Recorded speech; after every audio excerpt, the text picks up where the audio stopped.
vérifier avant d'acheter une poussette d'occasion ou de récupérer une poussette de seconde main. Mais avant, n'hésite pas à t'abonner à ma chaîne, tu recevras les notifications pour les futures vidéos. Je suis Nathalie, accompagnante parentale des futures et jeunes mamans de la grossesse aux 3 ans de leur enfant. Tu peux dès à présent télécharger le guide gratuit pour bien préparer l'arrivée de bébé. Tu peux également me contacter pour que je puisse t'accompagner au mieux depuis ta grossesse et jusqu'aux 3 ans de ton enfant, que ce soit pour une intervention ponctuelle ou pour un suivi sur le plus long terme. N'hésite pas, c'est en commentaire de cette vidéo. Aujourd'hui, je vais t'expliquer comment choisir une poussette d'occasion ou de seconde main en vérifiant 3 points essentiels. Le premier point sera de vérifier la sécurité, évidemment, pour pouvoir utiliser ce matériel en toute sécurité, que ce soit pour l'enfant ou pour le parent. Donc on va pouvoir s'appuyer sur différents éléments. Premièrement, l'année de la poussette. On va pouvoir vérifier par exemple la notice d'utilisation, si jamais la personne l'a conservée. Ça vous permettra de vérifier comment bien utiliser la poussette et notamment tout ce qui concerne les éléments de sécurité pour bien bloquer la poussette, pour faire fonctionner le frein, pour la déplier et qu'elle reste bien ouverte pour qu'elle ne se replie pas sur l'enfant par exemple. Donc ça, c'est un élément important. Si vous pouvez récupérer la notice d'utilisation, c'est super. Ça va vous permettre également de pouvoir bénéficier éventuellement de la garantie de la poussette si elle est récente ou si la marque prévoit un suivi, un service après-vente au niveau des pièces détachées pour les changer par exemple. On va vérifier si le système de pliage fonctionne correctement notamment. Le deuxième point à vérifier, ça va être l'usure.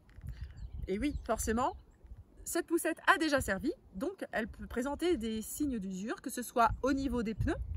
Donc les pneus, est-ce qu'ils vont être par exemple lisses? Mais généralement, il y a des crans en fait dans les pneus pour permettre un bon accrochage au niveau du sol. Donc vérifier s'ils ne sont pas trop lisses, s'ils ne sont pas trop usés. Certaines marques donc permettent un service après-vente et donc vous pouvez peut-être éventuellement prévoir de changer ces roues si le modèle de la poussette n'est pas trop ancien ou si cette marque permet d'avoir un remplacement et avoir un suivi en pièces détachées. On va vérifier également l'usure du frein, si on a un frein sur disque par exemple qui peut être usé. Dans ce cas-là, est-ce qu'il peut se changer ou pas?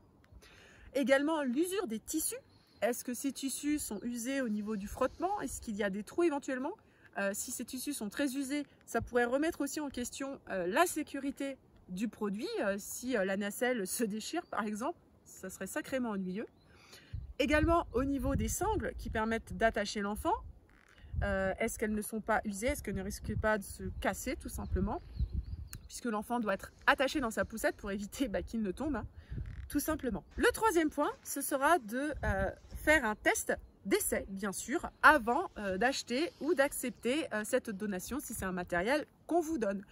Donc, ça va être de partir de zéro, c'est-à-dire d'avoir la poussette pliée, de la déplier vous-même, de même éventuellement de tester en installant votre enfant dedans pour voir si ça fonctionne bien, si il n'y a pas de souci au niveau de l'utilisation, que tous les éléments de sécurité fonctionnent également et ensuite de vous entraîner à la replier bien sûr pour vérifier que tout fonctionne. Une fois que vous avez vérifié donc ces 3 points-là, c'est-à-dire la sécurité avec l'année, les normes, la notice d'utilisation, que vous avez vérifié l'usure du matériel et enfin que vous avez testé le matériel et que tout vous semble ok, eh bien, pas de souci, vous pouvez acquérir cette poussette assez tranquillement ou accepter cette donation par exemple. Attention, ce que je vous indique ici pour les poussettes n'est pas du tout la même chose pour tout ce qui concerne les sièges auto. Si cette poussette était livrée par exemple avec un cosy ou une nacelle qui allait en voiture, attention, j'ai créé une vidéo spécifique pour ça, les points à vérifier avant d'acheter un siège auto.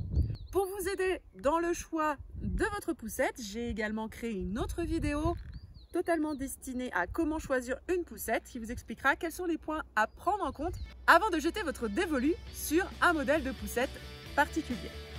J'espère que cette vidéo vous a plu. N'hésitez pas à mettre un pouce bleu pour m'encourager dans mon travail si cela vous a plu. Et je vous dis à très bientôt dans une nouvelle vidéo.